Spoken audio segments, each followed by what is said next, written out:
Well, thanks for coming, everyone. Today we're going to talk about building wealth through real estate planning. We really believe in planning versus just making a quick decision without having all the information you want. So today you're going to get a lot of it. So buckle up. Here we go. There's 8 principles of personal money management. What does that look like? Here's my suggestion for you. Over our lifetime, we figured out that there's steps that you want to take. Number one is you want to first define what your financial goals are. And the reason why is the bigger your goals, the bigger your actions are going to be needed to get to those goals. We'll talk about that in a minute. But establishing your goals, like the end result, like what do you want to accomplish in your lifetime? What does that look like? And it's important for you to have clarity on where you're going before you go there, right? That's why we start there. The second number is really choosing to study a path of money, right? The money has a path. And today we're going to talk about the path of money, being active or passive income. Third one is follow a budget, right? It's really important to know how much money is coming in and how much money is leaving you. If you don't have a strong understanding of your budget, then it's going to be hard to hit your goals. It really will be. So be really clear on what your goals are, how much your income and your expenses are, but follow that budget because people won't get to their goal if they don't follow a budget, right? And then you want to just save first and pay with cash. So the challenge is in today's world, we all see things online. We think, it's so easy to buy stuff today, right? On Amazon. Ooh, you see something on Instagram. Oh yeah, let's click on that. Yeah. Not realizing that you actually got to pay for that, right? Because it seems so easy to buy stuff today, right? And that's one of the challenges with our world today is that we're not really following a budget and we're not saving and paying with cash. How many of you have bought a car? Anybody buy a car? Yeah. So just so you know, that car is a vehicle that takes you from point A to point B, right? But is the absolute worst investment you're going to make. The absolute worst. Why? A brand new car, once the 4 tires leave the lot, it's immediately depreciated. Immediately depreciated. In our life, our family, every car that we bought in cash. We never bought it till we had enough money to buy it, right? So I just got a new car, but my last car, I drove it 16 years. I have money to buy a car. That's not the point. I drove it 16 years. I had 175,000 miles on that car. Yeah. Where all these realtors, they buy new cars every 3 years. I don't do those things because I know that's the worst investment for me. And the car still worked. Yeah, it was a little beat up, but it was okay. It was okay. I'm not going to be here to impress anybody. It's got to get me from point A to point B. Then you want to focus on your needs versus your wants. And this is where we get a little confused. Everyone says, I need that. Well, do you really need that? Here's what you need. You need air and water, right? And maybe some food. Those are needs. You need a shelter on your house. Those are needs. But think about everything you're spending money on. The money that goes out of your bank account, is that a need or a want? And this will help you focus on really being clear if it's a need or a want is if you focus on that. Next is repair or buy used before buying new. Yeah. One of my mentors, his name is Gary Keller. He's a billionaire, self-made billionaire. Okay. This guy, for the 30 years, in his first 30 years of his career, he never once bought a new car. Never once bought a new car. He had money to buy it, but he never once bought a new car. Why? Because it's a bad investment. He invested his money in real estate. What happens to real estate over time? It appreciates. Cars will depreciate, right? And then purchase some insurance protection. Really important. You have cars, you have insurance, right? Right? Health, you have insurance. As you get older, long-term care is an insurance, right? Life insurance. All of these things are going to help you over time to build wealth because it's there to protect you, right? It's there to protect you. Many people think it's an expense. It's actually an investment, investment in your future, right? And then help others through generous giving. And I just threw that in because that's what we believe. We believe that money is good for the good it does. So if you have enough of it, then who would you like to bless? Right? And these are your choices to consider. But I'm going to tell you, it's really hard to outgive. It really is. Really hard. So these are some of the basic principles that we see in money management. This is what we wanted to just talk about thinking. Oh, what the heck? User error. Okay, and this is in a chart that I want you to start thinking, if you have goals here, look what your actions are going to look like. If your goals are up there, look what your actions have to look like. So that's why it starts in your head, where you want to go. Because where you want to go will dictate your actions needed to be there. If I want to do this, I want to buy this, if you want to have this kind of money, well, sometimes you're going to have to work more than one job. Sometimes you're going to have to find a job that generates more income. Sometimes you're going to have to find a way to increase that income so that you can get to a higher goal, right? It starts with your thinking. Think about it this way. Everything in life starts with your thinking, right? And once you start thinking this way, then you're going to start acting this way about building wealth, right? It's a mindset, right? It's a mindset. So real important to consider where you're going in your actions. So here's my favorite chart. This is your path of money. And this is a chart that most people never really consider. So there's two ways to make money. You can work for your money, right? Everyone have a job? Who has a job here? Okay, that's a good thing. Okay, we all have a job, we make money, right? So we earn money by working, right? And then there's this other one where your money works for you. And that's your goal, right? How do you get to retirement? When your active income is replaced by your passive income. When you have enough passive income to fulfill the needs that your active income used to, you don't have to work. Make sense? So there's two paths to this, right? Either you're going to work for it or it's going to work for you. I'm going to suggest you follow this path, and I'm going to walk you through this. So the money comes in. When the money comes in, you have 4 choices, only 4 choices. You have a choice to spend it. That's what most of us do. So that's why the budget comes in place. You have to watch how you're spending your money. You can donate it. I strongly recommend that. My wife and I are believers. The first 10%, it gets tied. It's a tithe, right? I'm blessed. I get to keep 90% of my income. And I tell you, you can't outgive God. Okay. Number 3 is to save it. Save it, right? Don't spend it, save it. But here's the important one, investing it, right?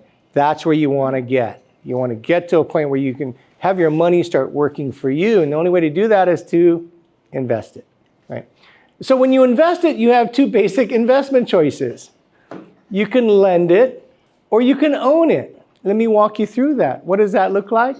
Well, lending it, there's 2 basic positions in this. Is passive versus active. In the passive world, at the credit union, I believe we have money markets, CDs, bonds, and T-bills. These are treasury bills. This, it looks like you're investing it. You're actually lending the money. You know why? Because they're taking that money and making money on that money, right? So you're lending the money to the government, to the bank, to the credit. You're actually giving them money, and it's going to give you money out of that, right? Then you can own things. You can buy stocks. These are real estate investment trusts. You can buy mutual funds, all of which you own. But guess what? They control it, right? You don't control any of this. Now you have the active position. You can lend it, which is owner financing or private lending. Anybody heard of private lenders? These are people that have money that lend you money at a higher rate. Why? Because they can make money on it. I'm a private lender. I do that for folks, right? I have the money to lend to others so I can make money, right? And then it's owning things like businesses. If you have a business, as we do, you can generate money. And then in real estate, Either something you're living in or something you're investing in, right? So what's good about the active side is, guess what? You get to control it. Either way, these two basic positions come into a financial return. There's a rate of return, right? There's a percentage. If I give you $1, how much money do you give me back, right? So you're going to study that, and later on we're going to show you what that looks like. All these rate of financial returns go back up into the money that works for you. That's your goal. Building a path for money. Again, just to recap, you can work for it or it can work for you. You have these 4 choices: spend it, donate it, save it, or invest it. And if you do invest it, these are the ways you invest it, right? You know, when I saw this chart, and I'm old, I'm 62 years old, and I've been in a lot of classes, and nowhere in no university that I've seen taught this. No class that I've seen taught this. But this is fundamental. This is a fundamental path to wealth. If you understand the path of money, then you'll be in relation with it. Okay? Real important. So here's a rate of return. Here's what it looks like. If you just put in $100, you invested it every month, these are the rate of returns. The number of years, consider investing in a percentage. So if you took that money and put it under a pillow, guess what happens in 12 months? You have $1,200. But if you put it in something at a 6% return, you made a little bit of money, right? And the 12%, you make more. But consider what happens over time.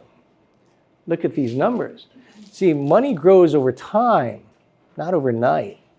There's a principle of compounding that I'll show you next, okay? And this is another example to show you. And we built this chart because of a real life scenario. We had 2 people. 2 young people, and they lived in the same building. It's called 801 South Street in downtown, Kaka'ako, all right? They paid the same amount of money every month, $2,400 and roughly $2,400. One rented, one bought. This guy that rented said, I don't believe in buying. I don't believe in buying, and it's cheaper for me to rent. He's thinking, right? In 30 years, what does he own? He still owns 0. What happened to this guy when he got blessed with $100,000 down or invested that? In 30 years, what does he own? $1.62 million. So ladies and gentlemen, what side of the chart do you want to be on? It's your choice. And this is another example of a lack of education in the world, because rarely do you ever see this. Has anybody seen this before? Yeah. It's real. It's real. It's called the principle of compounding. Things will grow over time. Why? Because there's this thing called appreciation in there. That's why. Your cars won't do that for you. Your jewelry won't do that for you. All the bling and all the fancy things that you like, that you see other people buying, ain't going to do that for you. So you're going to have a choice to decide on what you do with the money that you make, right? What do? Do you spend it or do you invest it? Okay? Why? Because the truth about money is money's not going to change you. Won't change you. It'll just expose you. And think about all these wealthy football athletes, make a lot of money. Guys are buying $500,000 cars. All of a sudden, it's exposing them. What's on the inside. And yet you see other people that live a simple life that start investing. What happens at the end? Who wins that game? You know, Warren Buffett, one of the wealthiest men on the planet today, made most of his wealth after the age of 50. He lived in the same home that he bought when he got married. This guy has all the money to buy a mansion, anything he wants. Does he? No. He invests his money. And that's why he's so wealthy today. It's going to expose you. Okay? It's not going to change you. Here's some 6 truths about money. Happiness and money are not equal. You see, because the key to happiness is not more money. Happiness is happiness, and money is money. We have a saying that that, what was I saying? I got a blank for it. About happiness. Happiness is a choice, not a condition.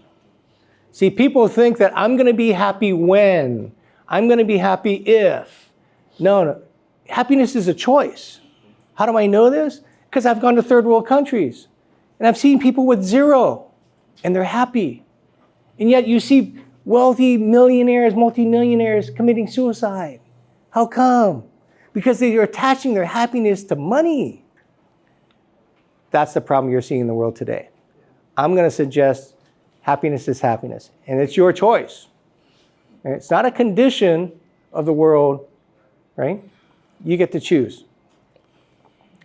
And money is going to amplify you. Whatever your life is all about, more money is just going to make it bigger. Right? It's going to show who you are, the good and the bad. Right? And by the way, you can't buy style. You can't go buy good taste, or good decisions with money. You can only buy more with money. Right? So having a proper relationship with money matters, right? Because otherwise your mind's going to get skewed. How you show up is going to get skewed. How you spend your money won't be effective for you. The best life possible, our life quest is to have the best life possible the time we have available to us today. Because money doesn't buy value as it pertains to the best life, does it? You can have the best life with the money you have. It's all in the mindset that you choose. And do the right things. Money will come to you when you're doing the right things. Integrity and purpose attract prosperity. The people who cheat all the time, people who try to steal all the time, people to do the things that just to get by. Do you see them prosperous? No, you don't.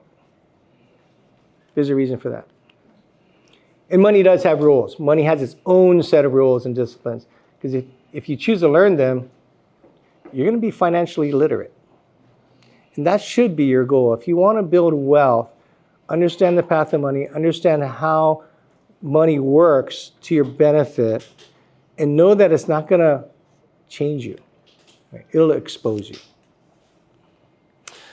What we've done is we've built an ecosystem around you.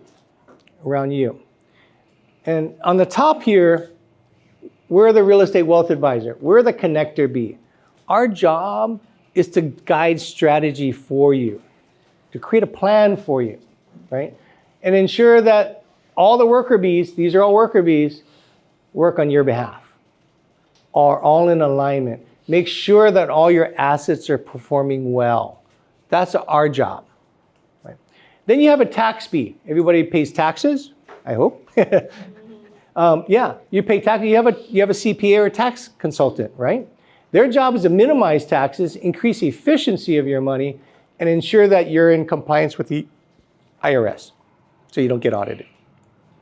You have a trust bee. If you buy real estate and you have real estate, you're going to want to make sure that property is held in a trust. Because if it's not held in a trust, when you die, not if, because, by the way, that's one guarantee I can promise you. You know what that is? We're all going to die one day. Yeah. I hope you're okay with that. I'm okay because I know where I'm going. I trust that you will too, right?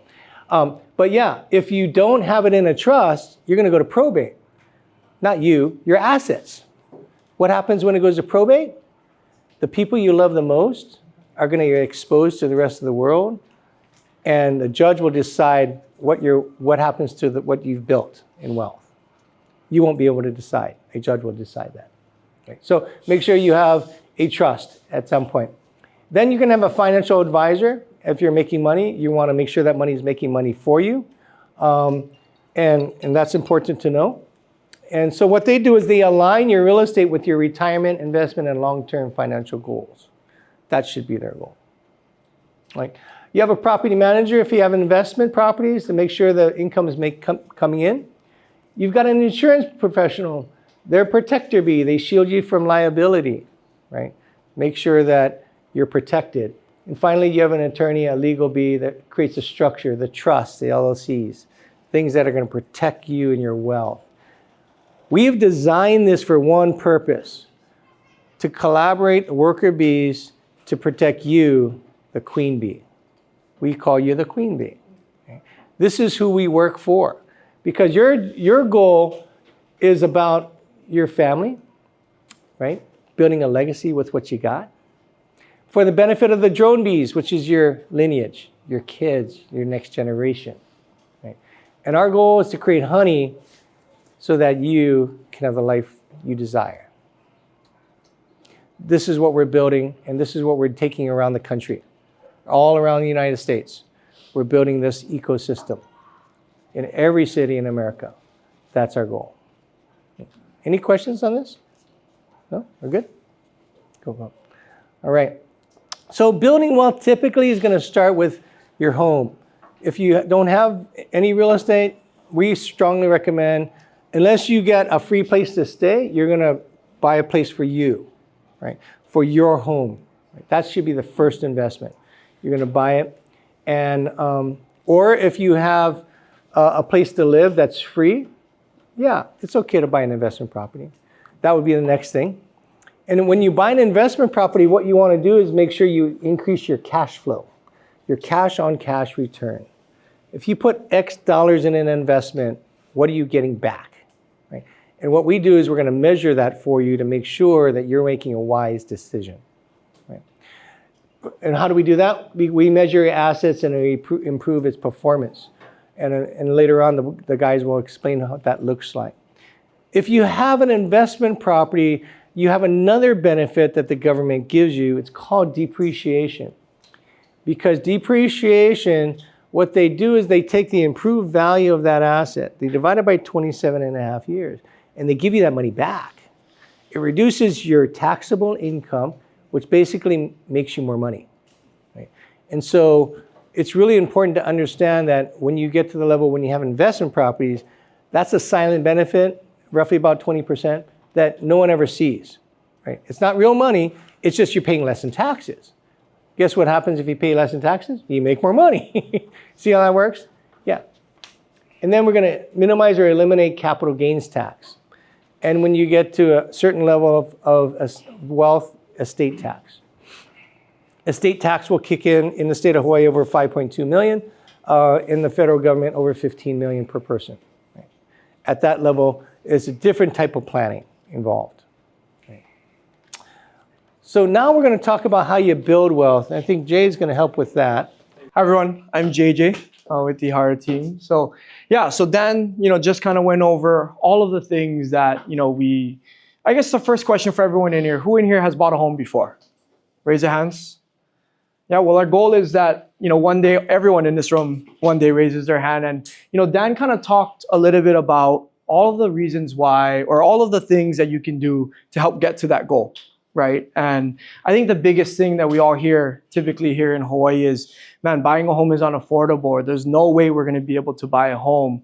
And, after we've helped over 1,600 families buy and sell real estate. And I can tell you right now that, we've helped everyone from someone that's bought 20 homes before, but also many, many first-time home buyers. And really, all it really takes is a little bit of discipline, a little bit of lifestyle change, but also kind of knowing the process. So what we want to go over today is how to buy a home, right? And kind of all the things you need to look out for, but also breaking it down so it's a little bit more simple, right? So first, we like to start off with, I know Dan kind of hit on it, but figuring out what your wants and needs are.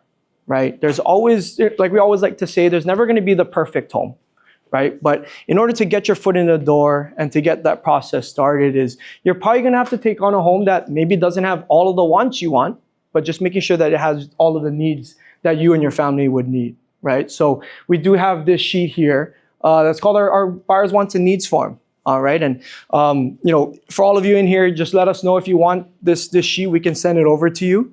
But essentially, what it is it's a good worksheet for you and anyone that's looking to buy a home to kind of sit down and really, really think about, what does our current situation look like and what are our needs. So you'd go through this sheet here and just figure out. So as far as what property type are you looking for? How many bedrooms and baths do you need? How much square footage do you need, right? Because a lot of us are like, I want to buy this home, or this is what the home I'm looking for. But really taking the time to really figure out what is it that we need and go from there. But it is a good exercise for everyone to kind of really just kind of self-discover what they need, right? So out of the, we've helped over 1,600 families in the past, and what we've done is we've broken it down, the home buying process, into 9 simple steps, right? So the first step is going to be what's called a strategy session. So as Randy mentioned before, there's going to be a lot of information you learned today, but at the end of it, what you'll have the opportunity to do is to book a strategy session with you, where we sit down. And in that strategy session is we're going to sit down and understand what your goals and what your needs are, right? Where are you folks at in the process? And help put together a plan so we can help get you folks on this journey to building wealth. Number 2 is going to be figuring out financing, right? You have Lokahi here, they can help with all of that, and just kind of figuring out you're getting pre-approved, figuring out what your financial situation looks like, but most importantly, figuring out what you can afford. Right? A lot of us mention, a lot of people go to a lender and say, hey, I want to be pre-approved for the most I can. Right? But the question we also ask is, we want you also be pre-approved for what you're comfortable with. What is a monthly payment that you're comfortable with? We don't want anyone to be a slave of their mortgage or not be able to live the life that they want. Right? So figuring out what you can be approved for and what your purchasing power is would be step number 2. Number 3 is beginning the home search. Right? So there's been many times where we've met buyers, and essentially there's a lot of people that they're like, hey, all I did was I just kind of looked on Zillow and I'm here trying to buy a home, right? And there's a lot that goes into the home search. There's a lot that goes into how to prepare for it. What should we be looking for? What are things to look out for? And we'll help you folks throughout that process. Right? Number 4 is the showings. Right? We always like to sit down and kind of talk about how do we go about our showings, or what's the best way to do a showing when you show up to a home, right? What are the things to look out for? What are some things that maybe we should pay a little bit more attention to when we're walking through each home, and just help guide you throughout that process. Number 5 is negotiating, right? This here is where rubber meets the pavement for when you want to, when you're deciding on an agent to use. Right? Because for us, it starts from the initial showing and it ends at closing. It doesn't just start when you submit an offer. It doesn't just start when you open escrow, right? It really starts from the second you tell us, or anyone, hey, I'm interested in a property. First thing we're going to do is we're going to pick up the phone, right? Call the listing agent, figure out as much as we can about the property. Therefore, put you folks in the best position when it comes to when they're just making a decision on what buyer they want to work with. So what also comes with the negotiating is making sure that we're placing you in a position of strength, so that, when we're negotiating with the other agent, all these steps that we did before play a very, very key role into getting your offer accepted, right? Having the right lenders, having them make sure that they reach out to the listing agent, letting them know how strong of a buyer you are, letting them know that you have all the funds to close the transaction, but also just making sure we can get the best price and lowest terms on your behalf. And then number 6 is the purchase contract, right? So here in Hawaii, the purchase contract is a legally binding 14-page contract with over 100 provisions. Right? I'm sorry, yeah, with over 90 provisions. So essentially what we want to do is, anytime you're going to be writing an offer, we want to sit down with you folks and go over that contract with you, and also make sure that you guys understand what you guys are signing, because that is a legally binding contract. What we can also do too is, once you folks understand the contract, to use some of those provisions as an advantage for you, right? We're going to go over ways that you can protect yourself as a buyer. So number 8 is going to be your protection clauses, right? So who in here has anyone, by raise of hands, has anyone taken the time to sit down with you folks and talk to you about the 7 ways that you can cancel on a purchase contract? Yeah, so that's the most common, that's pretty common from what we see. I would say about 95% of the people we ask, they don't know, right? Because it's just not a common thing that realtors explain to a lot of people, right? Not to throw anyone on their bus, but a lot of realtors, they don't tell you how you can cancel on a contract, because to be honest, they only get paid when you close, right? But for us, because we were lucky enough and fortunate enough to do well for ourselves, that's not what we truly care about. All we truly care about is putting you in the best position for any home that you're interested in, and making sure that that decision is the right decision. And if it's not, and we find out, hey, there might be something that is a red flag on this property, or maybe this might not be the best situation for you, let's get you out of it. Let's go find you the right home, right? And then number 9 would be finding your team of experts, and hopefully that would be us. So when it comes to the offer, right, this is the $1 million question. Hey, how much do we offer, and how can we win, right? We just, we sit open houses every weekend, and to be honest, there's times where we see the same people come by every single week. We see them 8 weeks in a row, right? And they're kind of coming up to us, man, what do we need to do to win, or what, how can we make our offer stronger, right? So, crafting the right offer is both an art and a science, right? There's a lot more that goes into it than just saying, yeah, I like this property and let's just submit an offer, right? So there's 2 key questions that guide every offer, right? Number 1 is, how much do we offer, right? And the other one is it going to be competitive or non-competitive, right? So when it comes down to figuring out how much are we going to offer, what's the right price to go in at, there's a lot of factors that go into that, right? It's analyzing, all the comparable sales. How many days has it been on the market? What is the seller's motivations, right? But the most important question is going to be, is it competitive or non-competitive, right? Because at the end of the day, you can be the strongest buyer, you can have the best qualifications, but if it's a competitive situation, we gotta figure out a way and figure out how we can make your offer more attractive. So in a competitive market, the things that are desirable is a quicker close and also clean terms, right? So going back to what I talked about with the purchase contract, what we do is we're gonna sit down with you, we're gonna help coach you and guide you on, here's the different types of contingencies that can help protect you, here's some contingencies that we can help make your offer stronger. And that's how we can leverage you and give you a better shot to win, right? So just when it comes, also another thing, when it comes down to offer strategy, there's 2 ways that a seller can accept offers. 1, presented as they come in, or 2, they have an offer due date, right? The strategy is totally different for either one, right? So if there's presenting offers as they come in, we want to try and be the first one in there.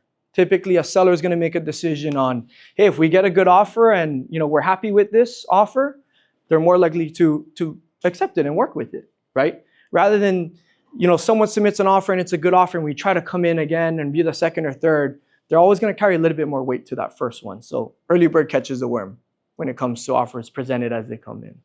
The next situation is an offer due date, and this is where a lot more strategy comes into play.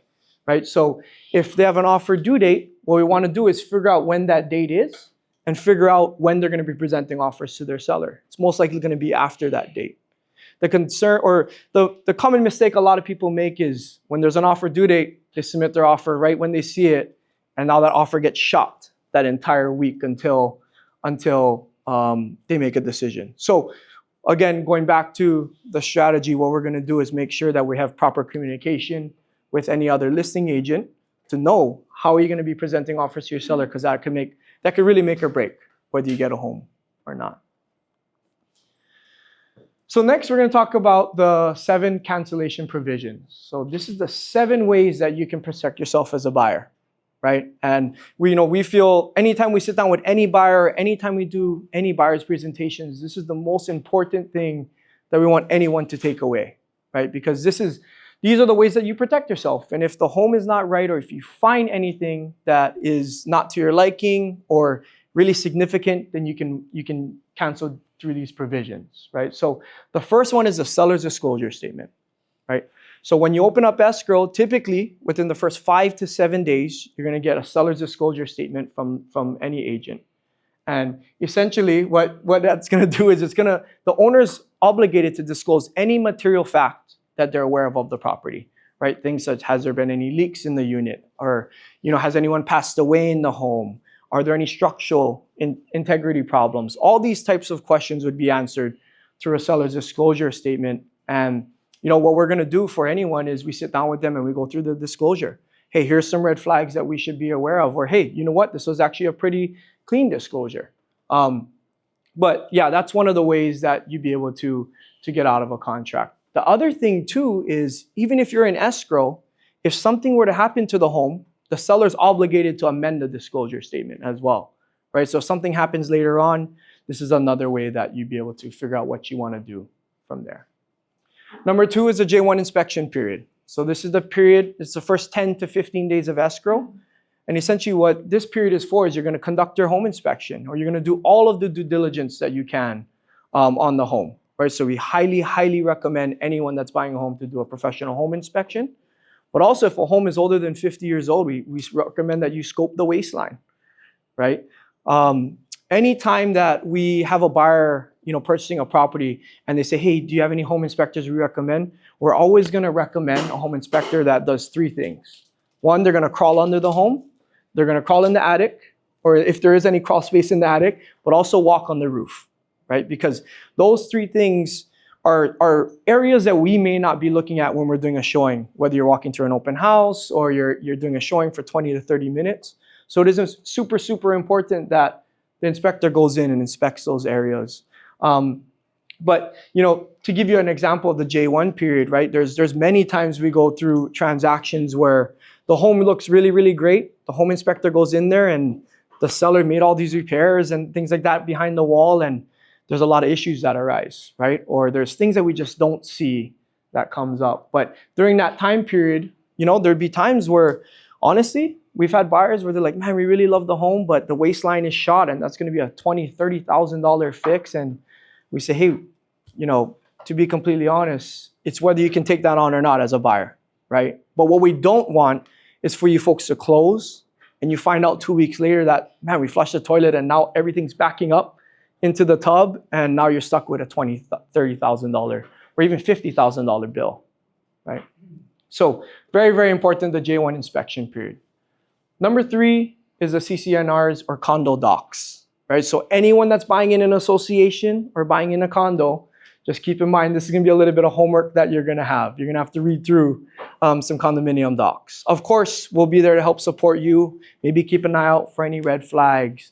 But this is a very, very important thing to take a look at, because the condo docs are not only gonna tell you what you can and can't do in the property, but we also wanna take a look at the finances. How are they budgeting their money? How is the association running the building or the association financially, right? Because what we're seeing a lot now, and I'm sure a lot of you have heard, many people's maintenance fees are jumping through the roof, right? And a lot of that has to do with some of the insurance issues that we've been dealing with for the past couple of years, but also they've been kind of kicking the can down the road on a lot of updates or improvements that they should have made, but they haven't. And now we're starting to see people's maintenance fees jump above $1,000, above $1,500, even $2,000, dollars a month. And that's also not what we want for any of our clients, right? So making sure that we're going through these documents, looking at the financials, also with the lender. The lenders are going to review it as well. And then just making sure that they're budgeting their money correctly, right? Number 4 is survey and staking. So that's going to be for any single family home, right? So we always recommend that you get a survey done. And then the seller is going to provide a survey. What we're looking out for in the survey and a report is if there's any encroachments, right? What is an encroachment? It's any improvement is encroaching onto or onto another adjoining property's land, right? Reason why that's important is because, let's say, for example, you buy a property and a neighbor's encroaching onto you 10 feet, right? Now you're stuck with another issue that you may have to deal with on your own. And yeah, we want to try and get ahead of those things. Number 5 is the termite inspection. So this is where it's closer to the end of the escrow period. So it's about 10 to 15 days prior to closing, where a professional pest controller is going to come in, inspect the improvements for any termites, right? And then they're probably going to recommend, if they find any live infestation or evidence of termites, they're going to recommend treatment, whether that's fumigation, tenting the home, heat treatment, or spot treatment. Is what's typical in a condo. Right? Number 6 is a preliminary title report. Right? This is also a super important document that you're going to receive, where it's going to tell you who owns the property. It's going to tell you if there's any clouds or liens on the property. Right? But also, most importantly, it's going to tell you if there's any easements on the property. And why is an easement so important to understand is because a lot of properties here in Hawaii, they do have easements, whether that's a drainage easement, an electric easement. Just keep in mind that buyers in the past have bought properties and they don't know that there's an easement that runs directly through the middle of their property.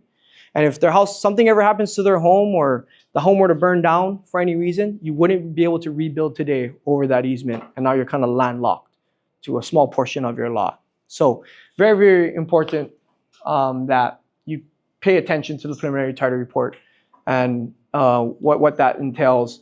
And number 7 is financing contingencies, right? So whenever you're purchasing a property with a loan, right, there's a contingency in the purchase contract that states that if you're unable to get the loan, you're not obligated to purchase the property, right? So if something were to happen, a big life change, or you lose your job or something like that, you're not going to be obligated to purchase the property. But it's also one of the few ways that a seller can cancel on you, right? So we talked about the 7 ways that you can cancel on a seller. This is one of the few ways that a seller can cancel on you. The purchase contract is very buyer friendly here in the state of Hawaii. But going to the financing contingencies, that's why it's very important that you have a good reputation with your bank or your lender, because we want to make sure that we're hitting the timelines of getting a pre-approval in time, making sure that we get conditional loan approval in time, final loan approval in time, right? Because the seller can cancel on you, right? Many people may ask, why would a seller want to cancel on me 5 days prior to closing? We're almost there, right? What we're seeing now, and it's pretty competitive, we're seeing a lot of backup offers, right? So let's say a home is listed for $500,000 and we get you into escrow at $500,000. If someone come by a couple weeks later and says, I'll pay you $600,000, now the seller's looking for any way to get you out, right? So our job and our goal is to make sure that that never happens to you. But, you know, I know that we mentioned this in the beginning, but we always want to go over this. And I know it's not common that a lot of people talk about the ways that we can help get you out of a contract, but it's important to us, right? Because at the end of the day, we truly care about you, and we want to make sure that we're protecting you folks from making any bad decisions, and we want you to be happy in your home. Because at the end of the day, buying a property, everyone says buy property and then, you know, it's going to appreciate over time. You also have to buy the right property, right? Because what we're seeing now, a lot of people that have bought older condos or didn't do as much due diligence, you know, some of those older condos are actually decreasing in value. So it's important to understand. But yeah, these are the ways that you know, you can start your journey on building wealth. What Randy's going to do now is he's going to go over how after you buy your first property, you can start, you know, buying an investment property and what to look out for that. So building wealth through investments. Okay, thank you, JJ. Yeah, that was kind of the meat and potatoes. I know it's kind of a lot of information, but now we got dessert for you guys, all right? Okay, so what you guys want to know? What are the 5 ways to build wealth in real estate? So a lot of people, you know, they think, I'm going to buy a property because it's going to appreciate over time. And yes, you are correct. It will likely do that if it's a house. Condos may or may not, depending on which ones you buy. And so we all know an auntie who's bought a home for $80,000. Now it's worth $1.5 million, right? And that was in the 80s when interest rates were at 18%, right? So we all know someone who's done that, who's built, you know, millions of dollars in real estate over time. You know, there's a stat that 90% of millionaires actually have built it through real estate. We have a lot of people in Hawaii who are millionaires and they don't even know it, right? Because they're sitting on dirt that's worth $1 million, right?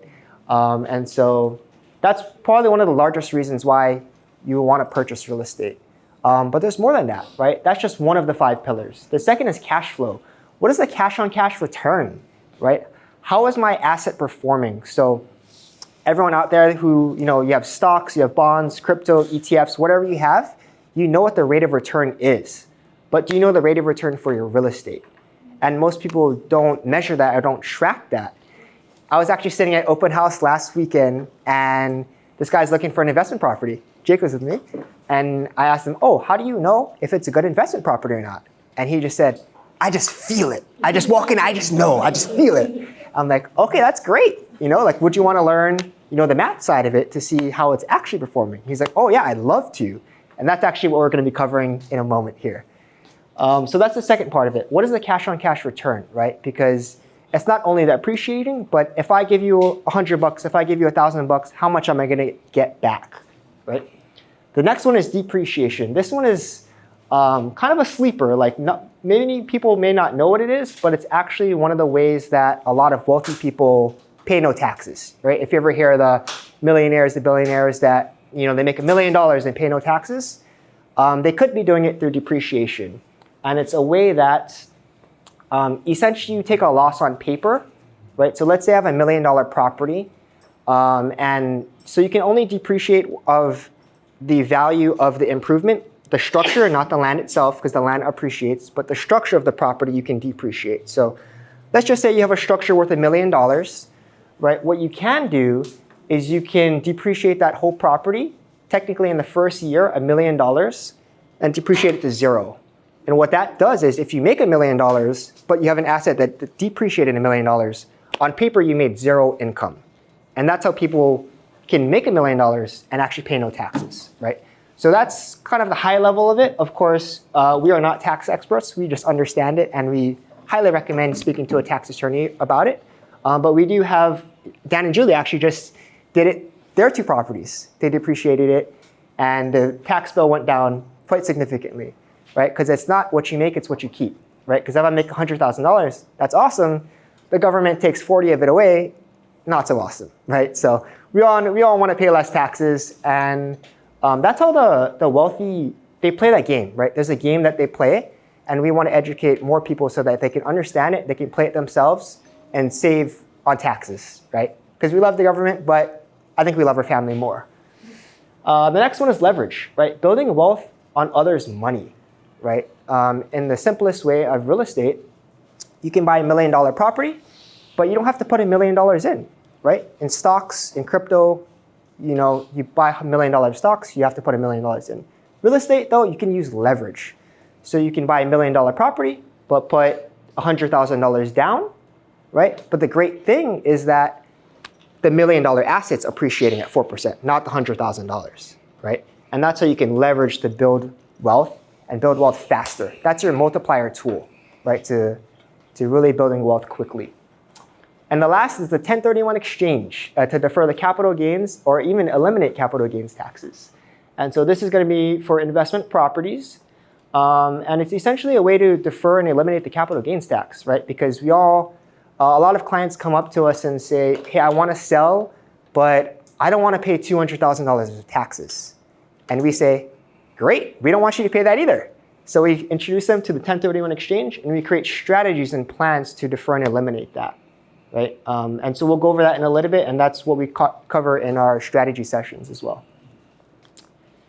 And so how do you analyze an investment property, right? So we actually had a client that we met with, and we begin every meeting the same way.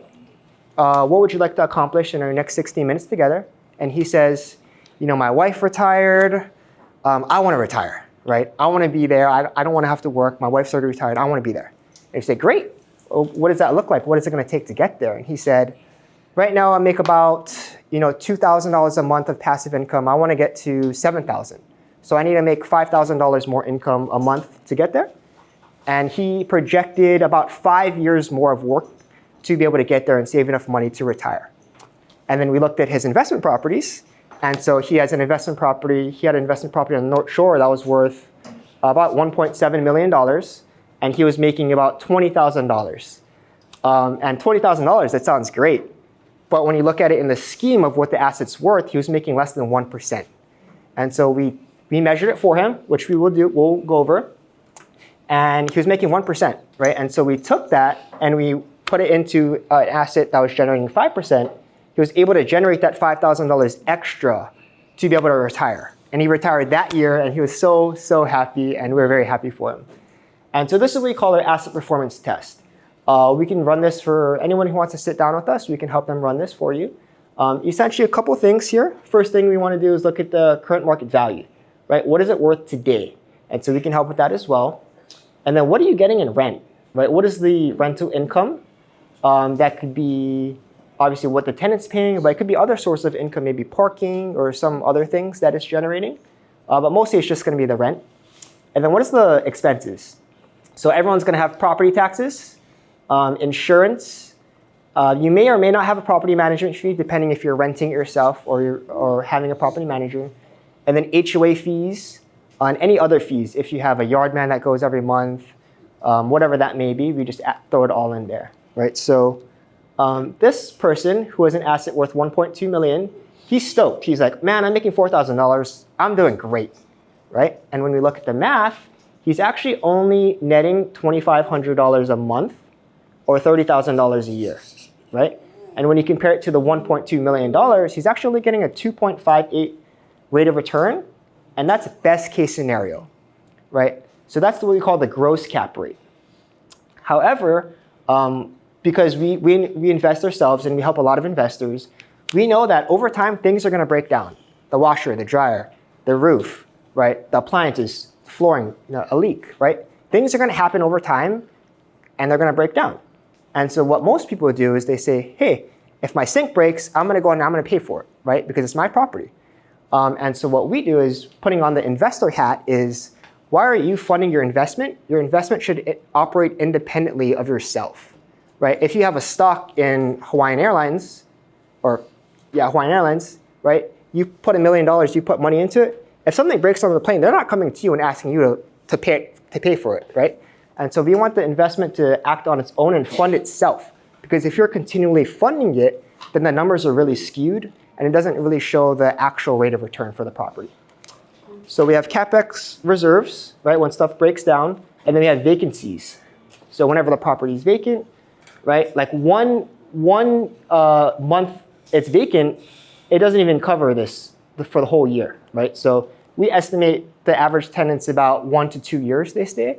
And so that's kind of how we get that number, because you want to make sure that when something does happen, you have the reserves to pay for it and you're not underwater.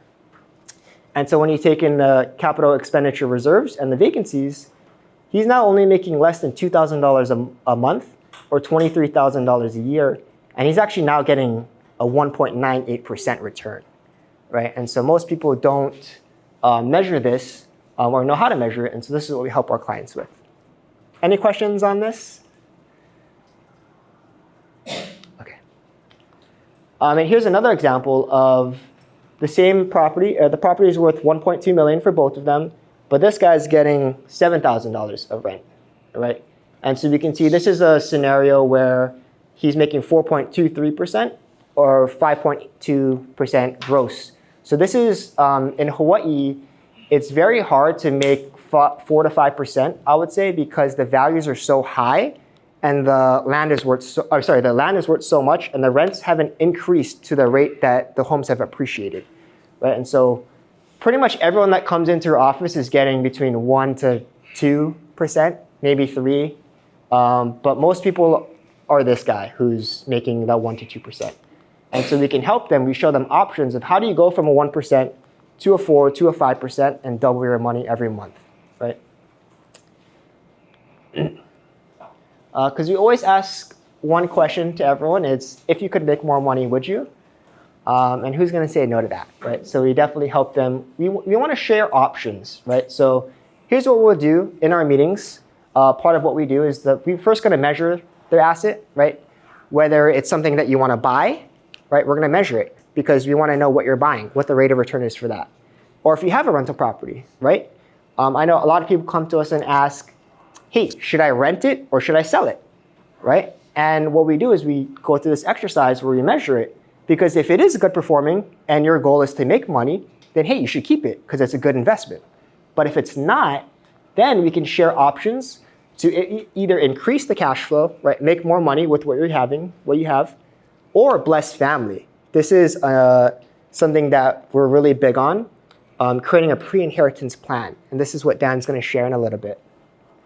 And the third option is create true passive income. So most people, especially when you get older, it's great to make money, but man, I'm tired of the toilets. I'm tired of the tenant calling me at 2 a.m. I'm tired of all these headaches. I don't want to have to deal with it anymore. I just want to make money, send me a check every month and not have to think about it, right? We think of it as quiet or noisy investments. Which one do you want, right? Most people want the quiet investment. And so if that's something that you want, we can share options on creating a true passive income for them because they don't want to have to deal with the tenants and the trash and the toilets and everything. So we'll share those options for our clients and you get to decide. You get to decide based on your goals, based on your dreams, what's best for you, what's best for your family. Only you can be the judge of that. We cannot tell you what to do. We're just going to share options and you can pick the best for your family. And then we'll also have strategies to eliminate capital gains taxes with a 1031 exchange. So a lot of the times, we can make a plan that does multiple things at once, right? So let's say we go from a 2 to a 4% asset. At the same time, that property that they have was at 500, now it's worth 1.2 million. If they were to sell, they would have paid $200,000 of capital gains tax. They don't want that. We don't want that for them, right?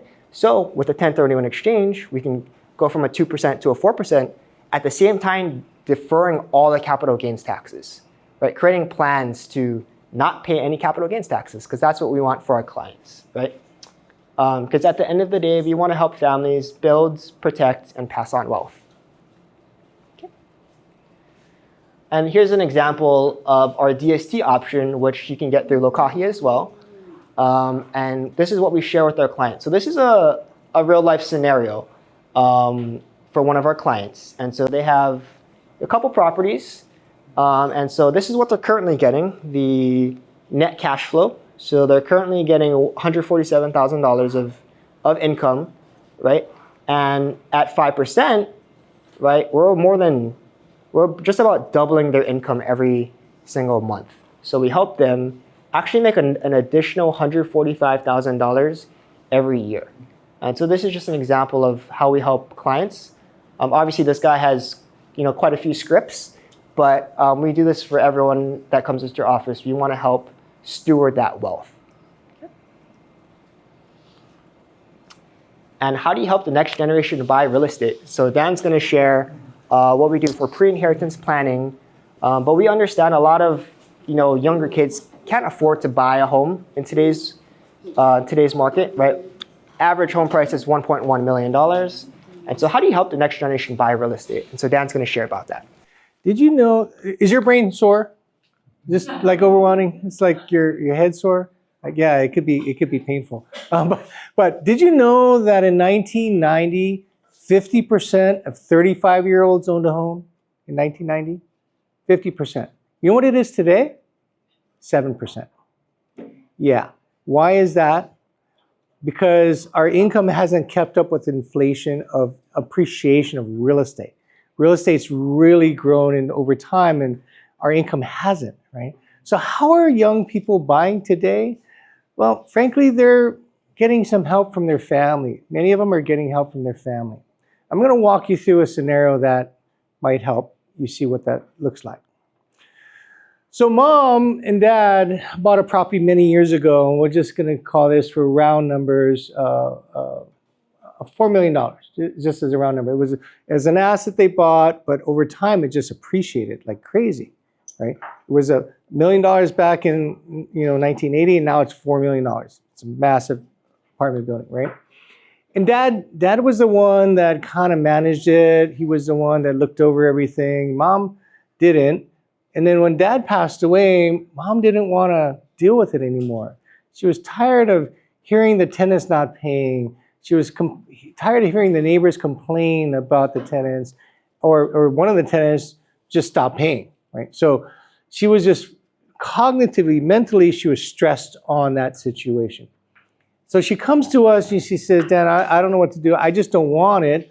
But I went to my CPA, and my CPA said, hey, if I sell it, I'm going to pay a lot of taxes. I don't have enough money to pay the taxes in cash.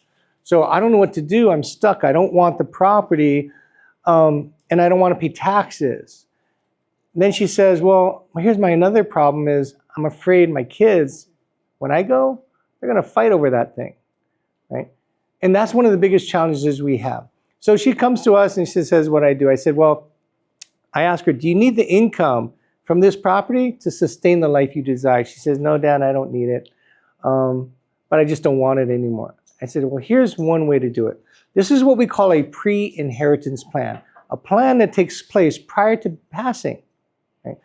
And so what we designed is mom sold the property. She did a 1031 exchange, and she bought 4 properties.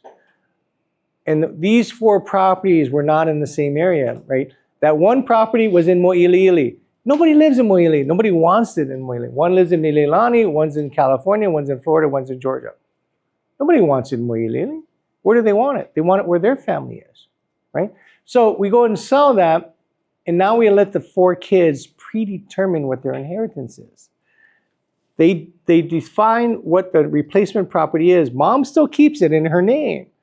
therefore no tax. And so what happens is when mom passes away, prior to her passing, we change the trust document to say, upon my demise, George gets property 1, Lucy gets property 2, Grant, and so forth. Why does this work? Because George, he's a good guy. He makes a lot of money. The problem with George is he spends a lot of his money. And he's the spender guy. I don't know if you know anybody like that, but he spends all of his money and never saved any money. Therefore, he has a good job, good credit. Guess what? He doesn't have down payment. George is 54 years old. He'll never own a property in his life because he never created a plan to do so. And that's one of the things that we do. When you meet with us, we're going to help you create a plan. And it may not be this year, this month. It could be down the road. But we will help you create a plan. Lucy says, well, wow, that's a great plan, $1 million. But I live in the Bay Area. In the Bay Area, the entry level is $2 million. I can't buy anything with $1 million. But so we asked her, Lucy, could you get a mortgage for $1 million? She said, yeah, I can. So use $1 million as a down payment. She now co-owns it with mom. We changed the trust that says upon their demise, each of these kids get their own property. When mom passes away, all these properties float straight to them, tax-free. We eliminated capital gains tax, we eliminated the burden of owning the property, and we eliminated the family dispute. Because that's the biggest problem we have. 70% of families are fighting over real estate after their parents pass away. 70%. Why? Because there's no plan. And we're on a national mission to create plans for folks. Not only building wealth, not only protecting wealth, but also passing it on. And so if you have a situation that you want to talk about, at the end of today, you're going to have an opportunity to book a time to meet with us, and we can just chat about it. No obligation, no pressure. It's a conversation that helps you see in the future the things you need to do today to get to your goal in the future. So if you have your phone, and we'd appreciate it if you thought this was valuable, give us a feedback. Let us know what you think about what you heard today. While you're doing that, I want you to know that my wife Julie and I, we wrote a book. Yeah, it's called Property Decisions, Avoiding Family Disputes and Painful Taxes to Create a Legacy That Lasts. Why do we do this? Because of all the conversations of family fighting. And we want to protect families around America. Know that you can buy this on Amazon for $16, I think it is now. Is it still $16? I think it is. You can buy it on Amazon. If you book an appointment with us today, we'll give you one free. Or if you want to buy one, you can buy it for $20. We'll sign it for you. Keep in mind, all the proceeds for this, we don't touch. This is a donation to a nonprofit that we're supporting. It's called KW Cares. It's for people who are down and out that needed some help. All of the proceeds are going to be donated. This is not a money play for us. This is a mission play. Our goal is to help families prevent the family dispute, create plans to build wealth, protect wealth, and pass it on. And that's all we have for today. If you'd like, you have an opportunity now to schedule some time to meet with the guys, and we'll walk you through a plan. We'll ask you a lot of questions. Most of our time, we're going to ask you a lot of questions. We're rarely going to tell you what to do, interestingly enough. Why? It's your life, it's not ours. We don't get to decide how you choose to live your life. You get to. But we're going to ask you questions that probably you never thought about. And it'll get you to think through, what do I want in life and how do I get there? Right? And that's our goal, is to make a positive impact to our community, to our family here at Lokahi. And we want to support you in every way we can. So thank you very much for coming. Thank you for Lokahi for putting this together for us. And again, set up some time to meet with the guys and they can help you if you choose to. No obligation, no pressure. Thanks, everybody.